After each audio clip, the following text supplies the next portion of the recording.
Welcome back for a brand new collections video. This time I am looking at the Sega Saturn. Next time will be the PS1. So stay tuned for that. First up, the only loose game I have on the Saturn, Madden 97. R.I.P. John Madden. Music today comes from Vampire Savior, also known as Darkstalkers 3. First up, let's look at a couple of American games, which I don't have many American ones. First up is Virtua Fighter Remix, which came as like a little bundle thing when I got my Saturn.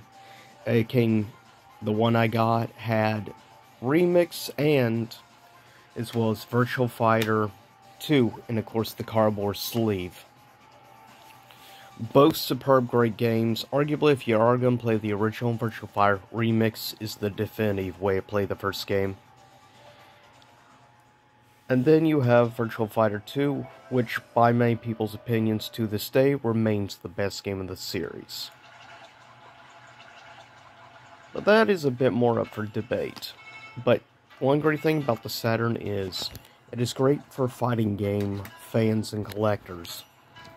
Next up, which came bundled with the 3D controller, Nights in the Dreams, which is definitely a true cult classic in my opinion, as I have definitely a lot of actual fond memories with this game personally, as this game is truly great and is definitely a successor really, as there was no original really Sonic games that would be released on the Saturn. You would have the Jam Collection as well as like the Racing Sonic game and some other stuff, but no true traditional new Sonic game, unfortunately. But we got Nights in the Dreams in its place, luckily, which has an amazing soundtrack. The gameplay is still really fun to this day, and just all around very good positive memories with this game for me personally. Next up is the original Resident Evil game, or rather in Japan, Biohazard.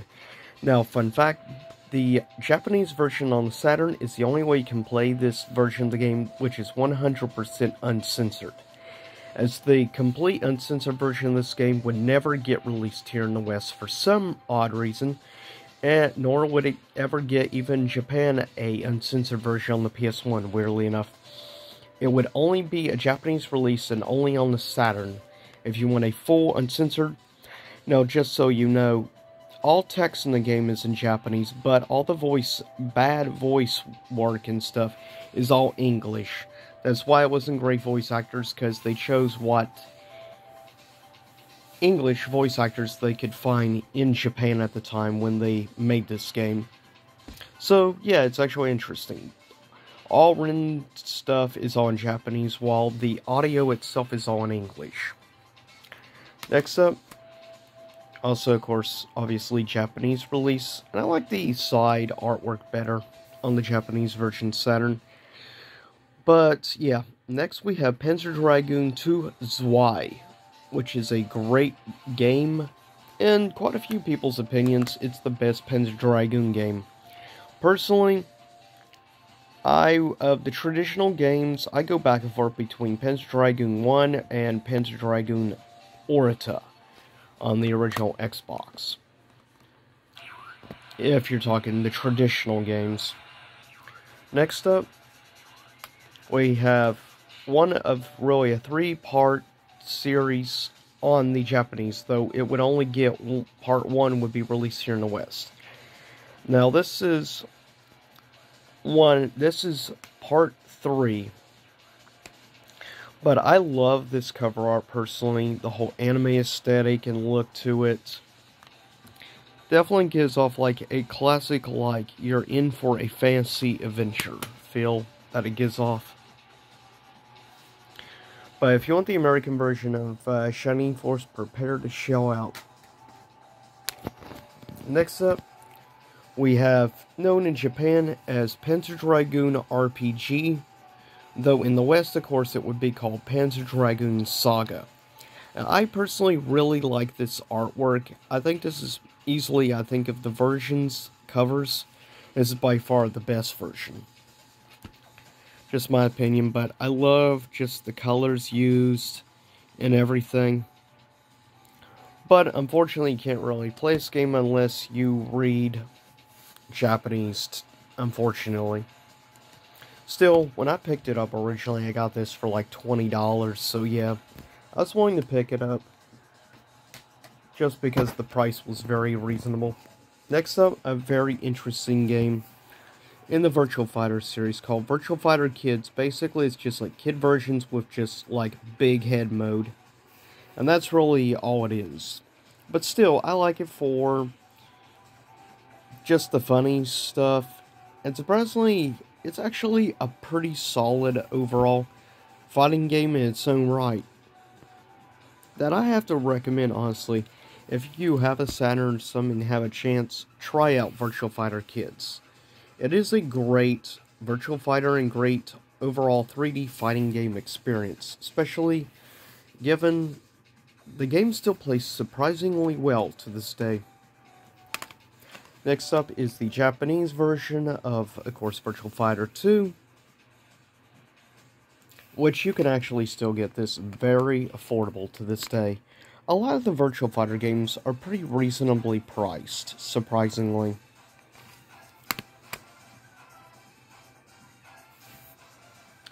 Now next up is one of the more interesting ones, which is Fighting Vipers, which has quite a selection of different characters you can play as in the game. Including, you can even fight as like a car and stuff, which is kind of ridiculous. And completely over the top, but I think that's why a lot of people love actually Fighting Vipers. And if you like the gameplay style of, obviously, a Virtua Fighter, you're gonna love it. Next up, one of the coolest things, one of my favorite things in my collection, is definitely Street Fighter Collection, which gives you a variety of different things. And this is actually a good way to play some of the classic Street Fighter games, in my opinion. Now, this is the traditional cover art you would get in the American version of the game on like PS1 and stuff. Yeah, it's interesting also, it came in this bigger box. Of course, there's the spine. But seriously, if you're a Street Fighter 2 fan, this is a really good one to have in your collection. Next up, going quickly to SNK with King of Fighters 95, which for a lot of people is their personal favorite King of Fighters game of all time. And I can see where they come from. Of course, my personal favorite is one of the black sheep of the family, that being 2000. Though I also really like specifically King of Fighters 97 is one of my other favorites. But still, I like this in the fact I was able to get it complete in box with the game and the cartridge as well. It is pretty nice, as it would use this in order to run well. This was easily, probably, outside of the Neo Geo itself, this is arguably one of the best ways to play the game. It's definitely one of the best ports overall if you're waiting for a home console, as the Saturn was a 2D fighting game powerhouse. Speaking of, also, King of Fighters 96, another great game. Total, there would be, I believe, 3 King of Fighter games, of course, that were released on the Saturn itself. No, I actually kind of like this cover art, personally. Is it simplistic? Yes. Then you have the other one. King of Fighters 97, like I said, is one of my personal favorites. In my top 5, probably. And I love how, like, it, on the cover art, like, centers around, obviously, Iori. And also talks about the revenge of Orochi. And definitely several staple characters in the cover.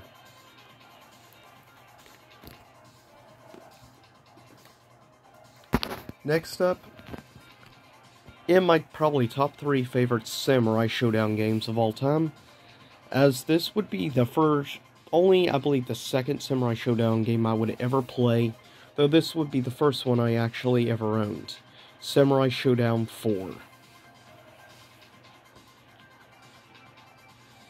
And I think this game has aged very well. Graphically, it still looks great, and it still runs as well. Amazing. That's one of the things I like about the Saturn, how many of the 2D games on it actually run.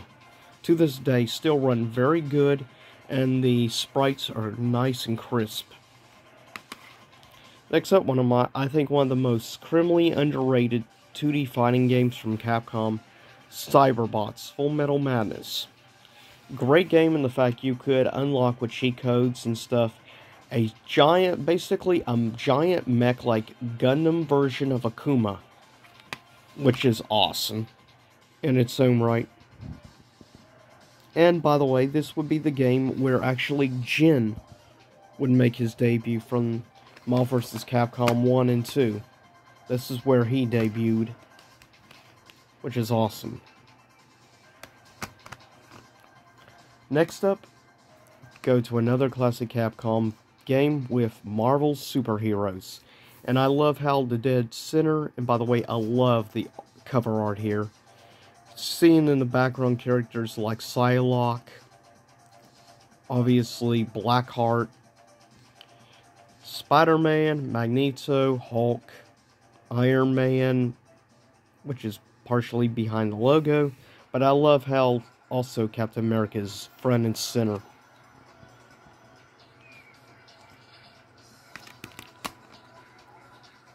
Then you would have also greats like X-Men vs. Street Fighter. All-time classic, and many people's probably personal favorite game of the crossover series. Personally, though, I like actually its sequel a bit more, as it added a more variety, and it also created Cyber Akuma, which is an all-time classic. And I love like how you have their screaming Dan Hibiki. Also, of course, this version of the game you could play also as a Japanese comedian, which is hilarious in its own right.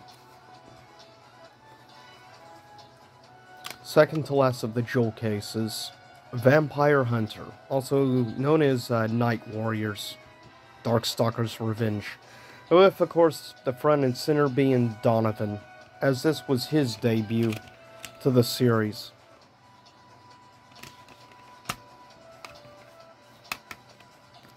And last of the jewel cases, the big one for me, Vampire Savior, which still looks great, amazing in fact, to this day, and to me, this is the definitive way to play Vampire Saviors, as this had like all the characters, like it was the most up-to-date version of the game that was released in the arcade, as you could also play with past characters, like they would re-add Donovan, they would also bring into the game Pyron, which was awesome, and I love the cover art.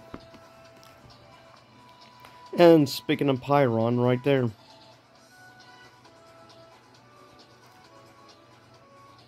And yeah, this ran off, of course, the megabyte cartridge RAM, which allowed the game to run a lot smoother, and overall, it was like a perfect arcade port of the game.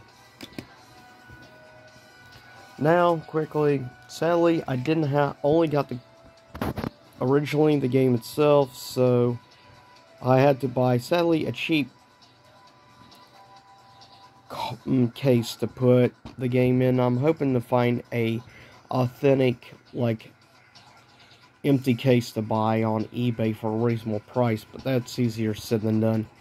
But Panzer Dragoon 1, like I said, I have a deep love for personally. Also, of games I don't have a real love for because it's a horrible game, but I still have for, well, fighting game collection purposes. Of course, I'm sure by now you've heard about Criticom, as it is probably the worst fighting game I have ever played in my life. And yeah, it's not good by any means. I would rather play Rise of the Robots over this, and that says a lot. Sadly, most of the budget in this game was used on just the opening cinematic, like 3-minute cutscene, which actually was legitimately good. And I love the mystery and stuff it set up for the story. Sadly, it did not pay off, unfortunately.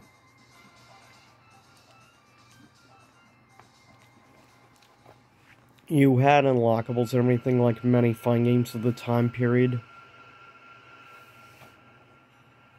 But still, yeah.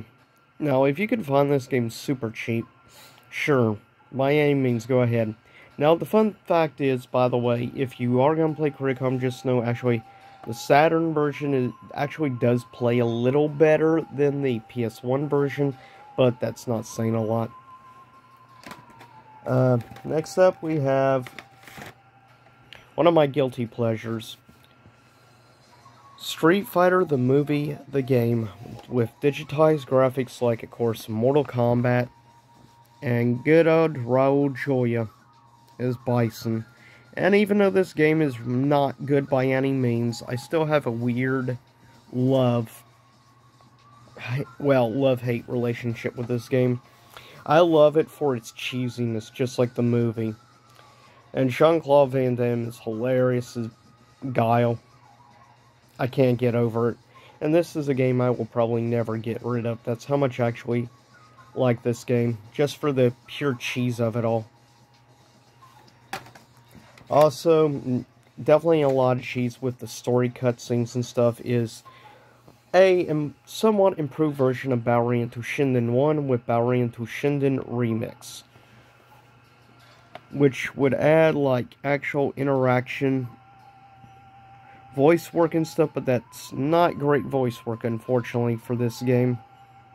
But still, I do have a weird, also, I guess you could say guilty pleasure with this game, just like Street Fighter the movie, the game. And I'm glad I picked this up a while back when it was very cheap, as now this is starting to go up in price. Also, Street Fighter the movie, the game. And this, X-Men Children of the Atom. Which is a great game, but yeah, the long boxes are getting harder and harder to find nowadays.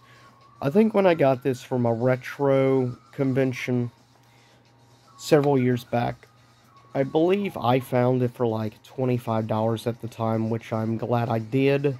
As nowadays, this is going for around like $90, which is crazy in my opinion. Last but not least, first show the reproduction box I got so I don't mess with, as the original case is not in the best shape, which is why I use this so I don't wear out the original case. But yeah, last but not least, of course, part of my collection is Panzer Dragoon Saga, which is obviously one of the most sought-after RPGs of all time, definitely on the Saturn, as many people consider it to be like the equivalent to like Final Fantasy VI or Final Fantasy VII to the Saturn, just as Skies of Arcadia on the Dreamcast. But with that said, I'll see you all next time. Same YouTube time, same YouTube channel, and see you again in a future collections video on the PlayStation 1. See you again, hopefully you enjoyed the music in the background.